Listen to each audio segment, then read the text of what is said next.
많은 것들을 준비를 했는데요. 시간은 제한되어 있고 아까 우리 교수님께서 이야기하시는 저는 깜짝 놀랐어요. 제 설교를 다 이야기하시는 줄 알고 코로나 38 전략이라고 해서 저희 목회자들이 제가 강의한 것들을 별명을 지어줬는데 그 가운데 전반부를 여러분들에게 사실 소개를 하는 것입니다. 너무 힘드시죠? 어떤 시대보다도 여러분들은 사실은 이제 목회자 후보생들 혹은 목회를 하고 계실 텐데 어려운 상황 가운데 처해져 계신 것을 참 측은한 마음과 함께 저 역시 현장에서 목회를 하고 있는 담임 목사로서 여러분들을 바라볼 때 무거운 마음이 있습니다. 포스트 모던 시대, 거대한 세상 시류의 이 물결 가운데에서 우리가 어떻게 복음으로 승부할 수 있을까? 오징어 게임 저는 보지 않았어요. 근데 이제 프리뷰랑 여러 가지 크리틱을 많이 봤는데 너무 잔인하고 폭력적이고 반인륜적이면서 반기독교적인 거기에 수많은 그 사람들이 이제 환호를 하는 그런 그 모습들, 물론 우리 사회에 민낯을 드러내는 그런 것들 때문에 동의하는 부분도 있겠지만 엔터테인적인 요소가 많잖아요. 우리 안에 내재해 있는 그런 그 악들이 표현되는 것을 보고 마음 가운데 또한 그것을 즐기는, 엔터테인하는 그런 이 시대, 코로나 팬데믹이 닥쳐와서 우리는 과거로 돌아갈 수 없는 뉴노멀이라는 그러한 그 신조 단어들을 일상생활에서 우리가 외치면서 그러나 과거로는 돌아갈 수 없다는 새로운 일상이 우리에게 도래했습니다. 데이비 월러스 웰스가 쓴 The Uninhabitable Earth라는 2050 거주 불능 지구라는 그런 책이 있습니다. 베스트셀러가 되었는데요. 예수님을 믿지 않는, 기독교를 믿지 않는 많은 사람들도 미래에 대한 두려움이 있습니다. 사람들은 이렇게 엄청난 팬데믹이 몰고 온 이 파장 가운데서 어떻게 살아야 되나, 변화하지 않으면 우리가 살 수 없다라는 이 두려움과 미래에 대한 공포들이 우리 마음 가운데 있습니다. 그러면서 이런 질문이 들어요. 과연 우리 시대가 가장 최고로 힘든 시대인가? 특별히 기독교인들로서 이런 질문을 해봅니다. 그리고 다시 한번 성경을 보고 교회 역사 2000년을 뒤돌아보면 사실 초대교회 300년은 너무나도 큰 핍박과 어려움들이 있었습니다. 예수 그리스도를 믿는다는 것은 공동체에서 쫓겨나야 했고, 가족에게 핍박을 받아야 했고, 생명을 내놓는 그러한 환경 가운데 있었습니다. 그리고 근대에 들어서서 공산주의라든지 또 극단적인 무슬림의 핍박 가운데에서 사실은 수많은 사람들이, 적지 않은 사람들이 순교를 감당을 했습니다. 과연 우리 시대에만 가장 힘든 것인가라는 것을 생각해 봤을 때는 결코 우리가 그렇습니다라고 쉽게 대답을 할 수 없는 기독교 2000년의 역사가 우리 앞에 있다는 것이죠. 근데 그럼에도 불구하고 우리 그리스도인들은 변하지 않는 굳건한 진리를 붙들고 있다라는 사람들입니다. 모든 것들이 변화되고 변화를 추구해야 되고, 그러지 않으면 이 경쟁 사회에서 살아날 수 없다라는, 오징어 게임의 어떤 그 드라마에서 보여주는 색채도 그렇지 않습니까? 바울이 당시 직면했던 여러 가지 그 도전과 어려움들이라는 것은 우리의 상상을 초월하는 것들이었습니다. 제가 터키에서 바울이 선교여행을 했던 그 거리를 한번 한 2시간, 3시간 이렇게 걸어본 적이 있습니다. 도대체 아무것도 갖고 있지 않은 사도 바울이 무슨 생각을 하면서 이 여행길을 갔을까? 2000년 전에 내가 서 있는 이 자리에서 사도 바울은 어떤 마음으로, 어떤 심정으로 복음을 증거하고 있었을까? 정말 머리가 절로 숙여지는 그러한 순간들이었습니다. 오늘 본문 말씀은 사도 바울이 붙들었던 목회의 본질에 대해서 우리에게 이야기해 줍니다. 훨씬 더 열악한 상황, 아무것도 갖고 있지 않는 그러한 어려움 속에서 사도 바울이 붙들고 변화하는 세상 속에 뛰어들었던 그의 목회의 본질이 담겨져 있는 오늘 본문 말씀입니다. 저는 오늘 본문 말씀을 통해서 코로나 상황 이후에도 변하지 않는 목회의 본질 3가지를 함께 나누기를 원합니다. 그 첫째는 어떤 상황 속에서도 예수 그리스도와 십자가를 선포하라는 것입니다. 자, 1절 말씀 다시 한번 읽어보실까요? 우리 다 같이 시작. 형제들아, 내가 너희에게 나아가 하나님의 증거를 전할 때 말과 지혜의 아름다운 것으로 아니하였나니. 하나님의 증거 혹은 mysterious라는 지금 이제 영어로 이렇게 우리가 알고 있는 단어, 하나님의 비밀이라고 할 수도 있는데요. 이 하나님의 증거, 하나님의 비밀을 전할 때 말과 지혜의 아름다운 것으로 하지 않았다. 사도 바울은 그가 목회를 할 때 유대교 전통에서 그가 훈련을 받았던 여러 가지 많은 툴들이 있었지만 그런 것들을 의지하지 않았다는 고백을 먼저 합니다. 그러니까 우리의 목회나 우리의 설교나 어떤 이런 그 선교의 사역들이 우리의 말이, 언어가, 우리의 지식이 화려하지 않더라도 우리가 결코 포기하지 않아야 될 것이 있다는 것을 사도 바울이 강조하기 위해서 이야기한 거죠. 이어지면서 2절은 이렇게 이야기합니다. 내가 너희 중에서 예수 그리스도와 그가 십자가에 못 박히신 것 외에는 아무것도 알지 아니하기로 작정하였다. 사도 바울이 정말 다른 강조할 것들도 많이 있는데 다른 것들은 중요하지 않다라고 이야기하는 것일까요? 그렇지는 않다고 생각합니다. 우리의 성화의 삶도 중요하고 로마서에서 이야기한 것처럼 부활 역시 중요하죠. 그러나 사도 바울이 하나를 선택하라고 한다면 부활이 있기 위해서 가장 근본적으로 중요했던, 반드시 있어야 되는 죽음의 사건, 십자가를 이야기한 것입니다. 그리고 그 십자가에 못 박히신 그가 사랑했던 예수 그리스도만 증거하겠다라고 삶의 우선순위에 대해서, 복음의 우선순위에 대해서 분명하게 이야기했던 것이죠. 어떠한 상황 가운데서도 예수 그리스도와 그 십자가에 대한 그 사건을 설교하는 것만큼은 사실은 우리가 타협하지 말아야 합니다. 목회의 본질, 우리가 하고 있는 모든 사역의 본질이 예수 그리스도와 십자가의 사건을 사실은 드러내는 것이어야 합니다. 그게 무엇이든지 여기에 우리가 승부를 걸어야 합니다. 우리는 요즘 어려운 시대이기 때문에 사람들을 위로하는 설교를 많이 합니다. 위로하는 말을 많이 합니다. 그러나 그 역시 예수 그리스도의 십자가 사건에서 깊은 진리를 끌어올리는 것이 필요합니다. 사람의 위로는 일순간 사람을 기분 좋게 할 수는 있죠. 행복감을 줄 수는 있습니다. 그러나 복음이 바탕이 되지 않는 위로는 사람을 근본적으로 변화시킬 수 없다는 사실을 특별히 우리 사명자들은 마음 가운데 깊이 각성을 해야 되는 시대가 아닌가 생각합니다. 우리가 그리스도와 십자가 사건 때문에 부르심을 받지 않았다면 우리가 무엇 때문에 이 자리에 있습니까? 그렇다면 우리는 어떤 상황에서도 예수 그리스도와 십자가와 부활에 대한 것을 그 복음에 올인하고 그 깊은 곳에서, 그 반석에서 샘물을 끌어올리는 그 작업을 해야 합니다. 주변의 상황을 살피느라고 본질을 놓치는 그러한 우를 범해서는 안 될 것입니다. 자, 코로나 상황 이후에도 변하지 않는 목회의 본질 두 번째, 어떤 상황 속에서도 성령의 능력을 의지하라는 것입니다. 어떤 상황 속에서도 성령의 능력을 의지하자. 자, 3절 말씀 다 같이 읽어보십니다. 시작. 내가 너희 가운데 거할 때 약하고 두려워하고 심히 떨었노라. 여러분, 천하의 사도 바울이 이런 고백을 할 정도면 그가 목회를 했던 고린도 교회의 상황은 정말 보통 힘든 교회가 아니었습니다. 여러분, 목회적인 상황은 결코 쉬운 상황이 어떤 것도 없습니다. 목회자는 늘 영적으로 긴장해야 합니다. 긴장감을 늦추는 그 순간 사탄은 그 갭을 이용할 수 있기 때문입니다. 여러분이 저를 보실 때 어떤 학벌이라든지 교회 외형이라든지 목회하는 사이즈라든지 이런 것을 보시고 부러워하실 수도 있겠습니다. 그러나 겉으로 보이는 것만 모든 것이 다 좋은 것은 아닙니다. 교회 사이즈에 상관없이, 학벌에 상관없이, 외모에 상관없이 모든 사람들은 삶의 위기와 또 고난의 상황들이 있는 것입니다. 사도 바울은 우리가 2000년 후에 사도 바울을 본다면 엄청난 스펙과 경험과 지식과 웅변력과 모든 것을 갖춘 사람이라고 생각할 수 있습니다. 신약 성경의 거의 절반 가까이를 썼던 사도 바울, 그러나 그는 오늘 우리 앞에서 그의 연약함을 고백하지 않습니까? 내가 너희 가운데 거할 때 약하고 두려워하며 심히 떨었노라.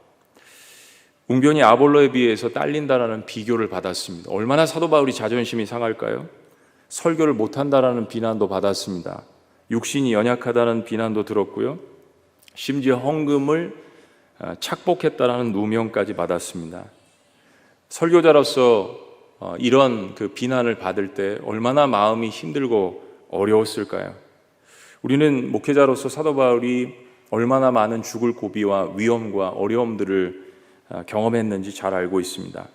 그래서 사도 바울의 이런 고백이 그의 겸손함이 그에게 능력이 되었습니다. 바울이 이 어려웠을 때, 그가 힘이 떨었을 때, 그가 아무것도 의지할 수 없었을 때 붙들었다고 하는 그 고백을 하기 위해서 이 자신의 약함을 이야기합니다. 4절 말씀 다 같이 읽습니다. 시작. 내 말과 내 전도함이 설득력 있는 지혜 말로 하지 아니하고 다만 성령의 나타나심과 능력으로 하여. 여러분 잘 아시는 것처럼 성령은 하나님의 거룩한 영이십니다. 하나님이십니다. 성령은 두나미스 능력을 주심과 동시에 그분은 물질이 아니시고요, 우리와 함께 늘 교제하시고 예수 그리스도를 밝히 우리에게 드러나게 하시는 그 역할을 하시는 분이십니다. 때문에 내가 성령 하나님을 전적으로 의지한다면 그것은 곧 기도의 역사로 나타납니다. 기도의 역사. 코로나 팬데믹 상황 가운데서 제가 한 가지 깨닫는 것은 어느 때보다도 성도님들이 기도에 대해서 관심이 많으시더라고요. 간절합니다. 상황이 힘들기 때문에 하나님 앞에 부르짖으면서 나오시기를 원해요. 기도의 분량을 늘리십니다. 실제로 간절히 기도를 사모하고 시도하는 모습들을 봅니다. 성령 하나님의 역사이십니다. 팬데믹 시간은 우리가 성령님의 의지에서 진심으로 기도할 수 있는 기회를 우리에게 제공하는 것입니다. 때문에 코로나라는 팬데믹은 우리가 성령 안에서 함께 연합하는 이 기도 사역을 통하여서 능히 극복할 수 있는 그러한 어려움들입니다. 자, 마지막 세 번째, 코로나 상황에도 변하지 않아야 할 목회의 본질은요, 어떤 상황 속에서도 모든 영광을 하나님 앞에 올려드리라는 것입니다. 어떤 상황 속에서도요. 오늘 반복되는 한 가지 단어가 있다면 어떤 상황 속에서도입니다. 자, 5절 말씀 다 같이 읽어보십니다. 시작. 너희 믿음이 사람의 지혜에 있지 아니하고 다만 하나님의 능력에 있게 하려 하였노라. 여러분, 우리가 모든 것을 감당하는 동안, 그리고 그것을 진행하는 동안, 그리고 모든 사역을 다 마친 후에 성공과 실패 상관없이 이 모든 것들을 가능하게 하시고 함께 하신 분이 하나님 한 분이시라는 사실을 잊으면 안 됩니다. 사명자는 위기의 순간마다 나 같은 연약한 질그릇에 힘이 큰 하나님의 능력이 담겨져 있음을 깨닫는 것이 중요합니다. 이를 망각할 때 나도 망가지고 교회 사역도 망가질 수 있습니다.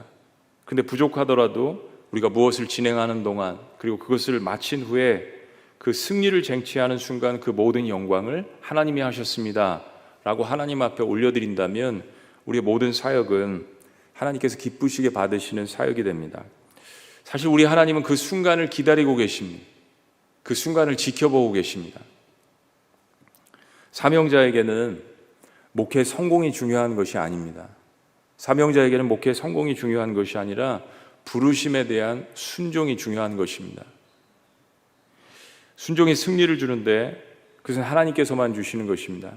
저는 요즘 교인들에게 자주 설교하기를 성공을 찾지 말고 우리가 승리를 찾자라고 이야기합니다. 근데 그 승리는 하나님에 대한 순종과 연결이 되어 있다는 것을 강조를 합니다. 여러분, 세상적인 관점에서 보면 사도 바울이 고린도전서 2장을 이야기하지만 1장부터 이어지는 십자가 사건에 대한 그 이야기를 보면 세상적인 관점에서 보면 우리가 따르고 믿고 전하는 십자가는 실패입니다. 분명한 아비어스한 실패입니다. 우리는 그 세상에서 보는 실패작이라고 이야기하는 복음을 증거하는 사람들입니다. 그런데 예수님께서는 하나님의 부르심에 순종을 하셨고 하나님 부활이라는 승리를 예수 그리스도에게, 아들에게 주셨습니다. 그러니까 우리가 무엇을 이룬 후에 그것을 이루게 하신 하나님 앞에 영광을 돌려드리는 것은 너무나도 당연한 것입니다.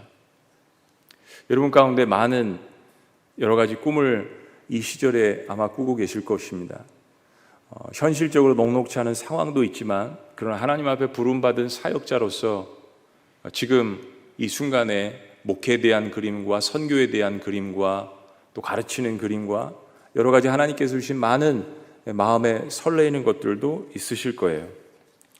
그러나 가장 중요한 것은 내가 그 모든 일을 감당함에 있어서 모든 일을 한 후에 나를 부르신 그분 앞에 그 영광을 다시 돌려드리느냐 하는 것이 우리에게는 가장 중요한 것입니다. 여러분, 실패할 수 있습니다. 제가 여러분들에게 말씀드리고 싶은 것은 실패도 하나님의 뜻일 수 있습니다. 모세는 40년을 광야에 있었습니다. 다윗은 왕으로 기름 부은 것을 알았으면서도 10년 이상을 광야에서 헤매지 않았습니까? 그 시점만 보면 인생에서 분명히 실패입니다. 그러나 실패해도 하나님 앞에 영광 올려드려야 합니다. 본질을 따랐는데도 교회가 성장하지 않을 수 있습니다. 오늘 말씀의 본질대로 목회하고 사역을 하고 선교를 하고 했는데도 숫자적으로 성장하지 않을 수 있습니다. 그래도 여전히 우리는 하나님 앞에 영광을 올려드려야 합니다. 앞으로 코로나 이후에 그런 현상들이 많이 벌어질 것입니다. 사실 핍박받는 지역의 그리스도인들은 이런 실패들을 많이 경험하면서 신앙생활을 했고 또 하고 있죠. 그러나 그렇다고 해서 그들이 영적인 실패를 경험했다라고 우리가 단정 지을 수 없습니다. 지하교회에서 모입니다. 숫자적으로 성장을 하지 않을 수도 있습니다. 핍박 때문에 사람들이 배교를 하는 모습들도 봅니다. 수많은 어려움들 때문에 마음대로 성경을 공부할 수 없고 예배를 드릴 수 없는 환경 때문에 점점 영적으로 우울증에 걸리기도 합니다. 그러나 그렇다고 해서 우리 핍박받는 지역에 있는 그리스도인들을 영적으로 실패했다라고 단정 지을 수 있겠습니까? 전혀 그렇지 않습니다. 실패와 성공은 오직 하나님만이 규정하실 수 있는 일입니다. 때문에 우리는 십자가의 복음을 외치고 고난 가운데에서는 반드시 성령의 능력만 의지하고 그리고 모든 영광은 우리 하나님 아버지께 올려드리면 되는 것입니다. 이게 코로나든 기근이든 전쟁이든 어떤 재앙이든 주님 오실 때까지 변하지 않는 우리가 붙들고 있어야 하는 본질입니다. 이 본질이 변하지 않는 이 진실이 우리 안에 있을 때, 우리가 이것을 강력하게 붙들었을 때 변하는 세상 속에 맞설 수 있고 그 세상을 그리스도의 진리로 인도할 수 있는 것입니다. 저는 사실 오늘 교수님께서 소개하신 그 8가지의 전략을 여러 번 강의를 했습니다. 그리고 세미나도 하고 또 저희 교회 실제적으로 적용도 하고 있습니다. 코로나 상황 가운데서 많은 사람들이 전략을 짜고 프로그램을 도입하고 갖은 애를 쓰면서 세상 사람들처럼 구조조정도 하고 우리가 변화되어야겠다라는 이야기들을 많이 합니다. 그러나 그 8가지를 강조하기 전에 훨씬 더 많이 강조했던 것이 바로 오늘 3가지였습니다. 만약에 우리가 이 3가지를 붙들지 않는다면 그 이후에 우리가 변화해야 된다라고 하면서 짜는 스트래터지들, 전략들, 프로그램 모든 것들은 다 소용이 없음을 분명하게 이야기를 했습니다. 사우스 이스턴 침례 신학대학교의 교수인 존 이와트라는 분이 뉴 노멀이라는 책에서 새로운 기준을 만들어내는 목표를 세우지만 결국 그것은 왜라는 질문을 통하여서 우리의 본질을 다시 한번 점검하는 것부터 출발해야 된다라고 이야기했습니다. 많은 사람들은 뉴 노멀이기 때문에 우리가 변화해야 된다, 모든 것이 다 새로운 것으로 바뀌어야 된다라고 이야기하지만 그 새로운 것들을 감당할 수 있는 능력은 변화하지 않는 본질, 복음입니다. 그 복음이 빠진 상태에서 아무리 수많은 전략과 프로그램들을 도입한다고 하더라도 사람들은 변화되지 않습니다. 사람들이 내가 가리키는 손을 보는 것이 아니라 이 손이 정확하게 가리키고 있는 예수 그리스도를 바라볼 수 있도록 하는 역할이 바로 저와 여러분들의 역할입니다. 사명을 재점검하는 것이 모든 것을 새롭게 하는 것에 가장 중요한 중심축이 되는 것입니다. 코로나 팬데믹 초기에 3명의 유명한 저자들이 책을 내놨죠. 첫 번째 가장 먼저 나온 책이 존 파이퍼의 책이라고 생각합니다. 존 파이퍼 목사님은 코로나는 하나님의 심판이라고 하면서 예수 그리스도만이 해결책이라고 이야기하셨습니다.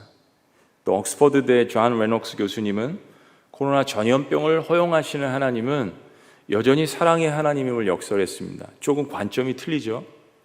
세 번째 신학자 탐 라이트는 어떤 판단을 내리기 전에 하나님 앞에 고통당하는 영혼을 위해서 기도하고 우리가 할 수 있는 만큼 교회는 최선을 다해서 구제하자라고 이야기했습니다. 그러면서 why라는 질문보다는 how를 강조했습니다.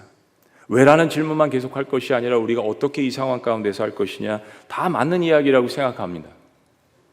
근데 저의 마음 가운데는 코로나를 경험하면서 또 다른 코자가 생각났습니다. 코람데오. 하나님 앞에서 우리가 본질적으로 예배를 회복하고 다 하나님 앞으로 나와야 되는데 그렇지 않으니까 하나님께서는 이 코로나 상황을 통하여서 우리의 모든 것들을 멈추게 하셨습니다. 폭주하는 것들을 멈추게 하셨습니다. 반문화가 줄어드니까 범죄가 사실은 줄어들었습니다. 멈추지 못하고 경쟁하고 사람들을 누르고 올라가야 되는 수많은 그런 폭주하는 우리의 삶을 주님께서 멈추게 하셨습니다. 하나님께서 여호사밧을 일깨우시려고 아람 군대라는 사람의 매와 인생의 채찍을 드셨습니다. 여호사밧과 유다 리더들이 갑자기 닥친 수십만의 아람 군대 앞에서 싸워볼 엄두조차 내지 못했습니다. 그 위기의 상황에서 여호사밧이 이렇게 기도합니다. 우리 역대하 20장 12절 13절 말씀인데요, 같이 한번 읽어보시죠. 시작. 우리 하나님이여 그들을 징벌하지 아니하시나이까? 우리를 치러 오는 이 큰 무리를 우리가 대적할 능력이 없고 어떻게 할 줄도 알지 못하고 오직 주만 바라보나이다 하고 유다 모든 사람들이 그들의 아내와 자녀와 어린이와 더불어 여호와 앞에 섰더라. 코람데요. 하나님, 우리 어떻게 해야 될지 모르겠습니다. 우리도 군대도 있고 조직도 있고 프로그램도 있고 국가 정치도 있고 맨파워도 있고 다 있지만 하나님, 이 수많은 거대한 팬데믹 상황 앞에서 수많은 세상의 시류와 포스트 모던의 이러한 사조 앞에서 하나님, 우리가 어찌해야 될 바를 모르겠습니다. We are standing before you. 코람데오. 하나님, 우리가 주님 앞에 서 있습니다. In the presence of God. 하나님, 우리가 주님의 존전에 서 있습니다. 여러분, 팬데믹이라는 상황을 통해서 하나님께서 라인업 다 같이 똑같이 한 자리에 서게 하십니다. 작년 3월 초에 오래전부터 제가 예배 시리즈를 계획을 했거든요.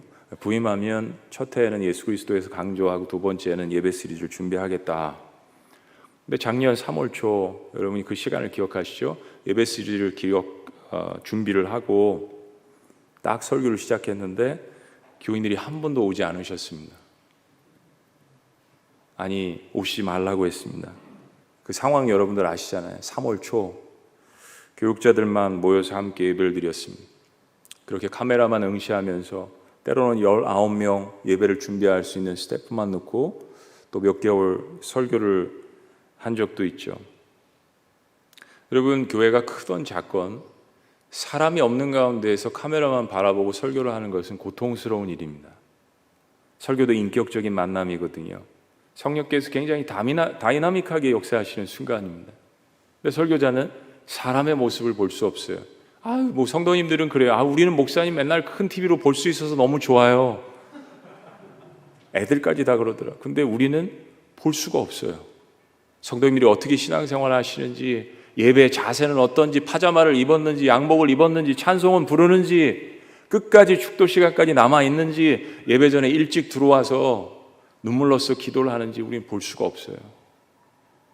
여러분, 보이지 않는 현실 앞에서 우리가 목회로 부름받은 사역자로서 우리가 붙들어야 되는 것은 무엇입니까? 주님밖에 없어요. 큰 교회, 작은 교회, 중형교회 목사님들이 모여서 우리 함께 다 같이 세미나를 하면서 그동안 코로나 상황에서 어떻게 우리가 목회를 했는지를 프레젠테이션을 하루 종일 했습니다. 그런데 한 목사님이 저에게 그러시더라고요. 최 목사님, 내가 오늘 목사님들의 피눈물을 보는 것 같다고요. 피눈물을 보는 것 같다고요. 안간힘을 쓰는 겁니다. 발버둥을 치는 겁니다. 몸부림을 치는 거예요. 지금 목회적인 현실이 그렇습니다.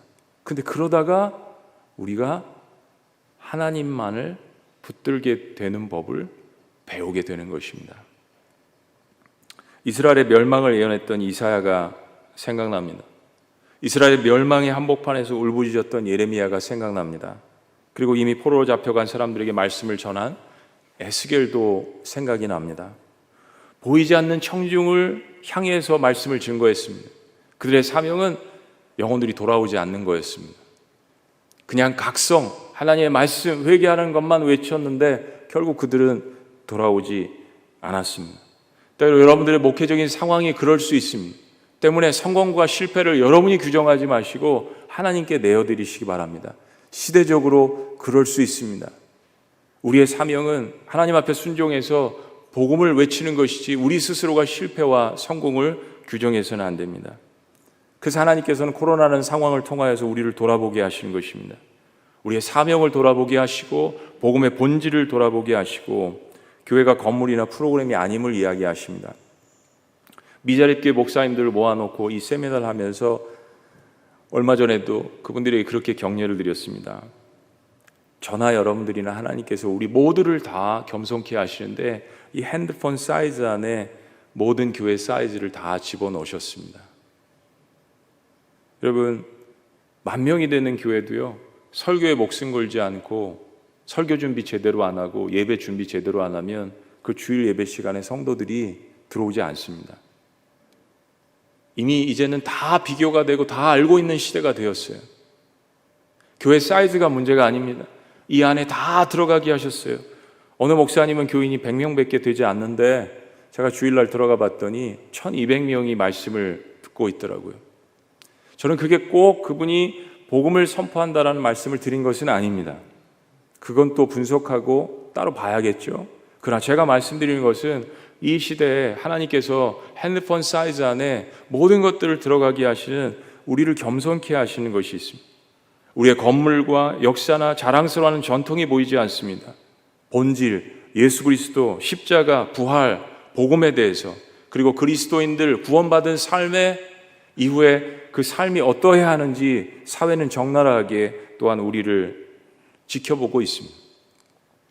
결국 본질을 담는 그릇도 본질을 깊이 깨달을 때 내가 어떤 그릇을 준비해야 하는지 비로소 깨닫게 되는 것입니다. 성도들이 한 명도 오지 않는 그 상황에서 개척교회 시절이 생각났습니다. 제가 미국에서 박사과정 하면서 2번째 자녀를 낳고 저희 아내랑 같이 공부하면서 겁도 없이 아는 게 없으니까 무식하면 용감하다고 교회를 개척했습니다. 그냥 막 설교를 하다가 이 정도 공간인데요, 한 10명, 20명 뭐 이렇게 앉아있을 때 뒤에서 설교를 하는 도중에 누가 딱 들어오면 그냥 설교하는 거 딱 멈추고 그냥 뛰어가가지고 그 사람을 안아주고 싶은 심정이 몇 년 동안 있었습니다. 그 한 사람이 들어오면 대통령이 들어온 것보다 더 기쁜 거예요.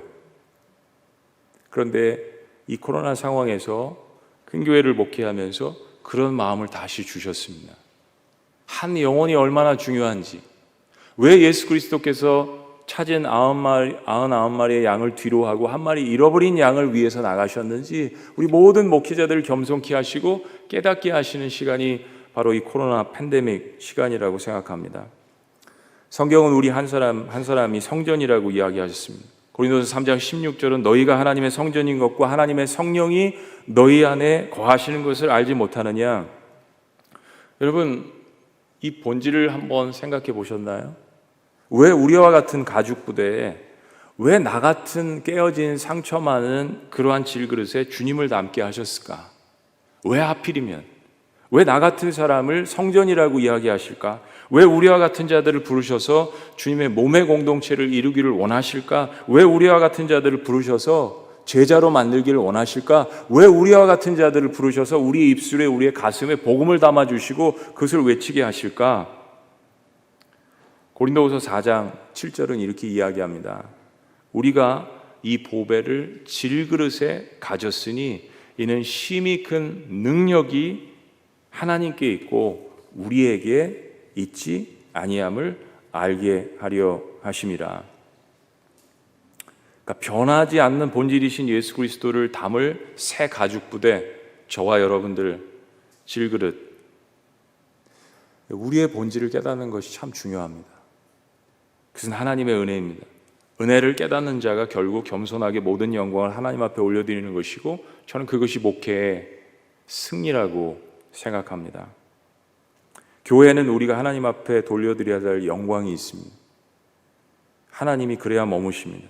하나님의 영광이 머무시는 그런 교회 공동체, 그런 교회 강단, 그런 사역, 그런 선교, 그러한 것들을 감당하시는 저와 여러분들이 되시기를 주의 이름으로 축원합니다. 저희 교회에서 최근에 지구촌 10만 감사 운동을 하고 있습니다. 작년에는 이제 올해까지 헌혈을 많이 했는데 올해도 또 성탄부터 부활까지 작년에 한 3,500명 정도가 헌혈을 했어요. 대한민국 피로 회복, 예수 그리스도의 피로 회복하자 그래서 저도 3번 했어요.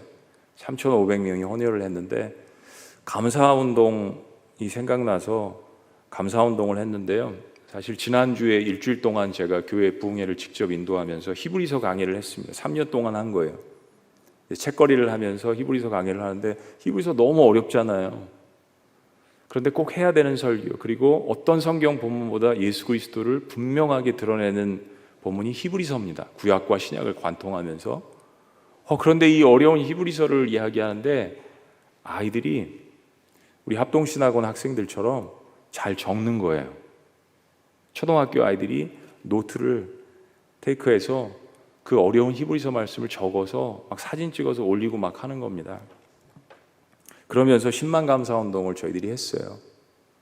근데 거기에 나오는 한 줄 감사가 참 저희들의 마음을 울립니다. 하루에도 수백 개씩 감사를 하는데 한 2만 개 정도의 감사를 했는데요. 이런 내용들입니다. 뇌병변 1급 아들이 하나님께서 주신 벌이라고 생각했는데 하나님께서 주신 선물이었다고 고백하는 남편의 입술에 감사합니다. 5년 전 저의 교만을 치유하시고자 공장을 다 불태우시고 제 몸에 암세포를 주시며 주님께 순종하라던 주님, 이제 깨끗게 해주셔서 감사합니다. 여러분, 고부 갈등 심하잖아요. 이 간증도 많이 올라옵니다. 며느리가 사고로 얼굴을 심하게 다쳤는데 눈을 안 다친 걸 감사하다고 하는 거 보면 오히려 제가 감사해요. 감사운동을 통해 불평이 감사로 변화되네요.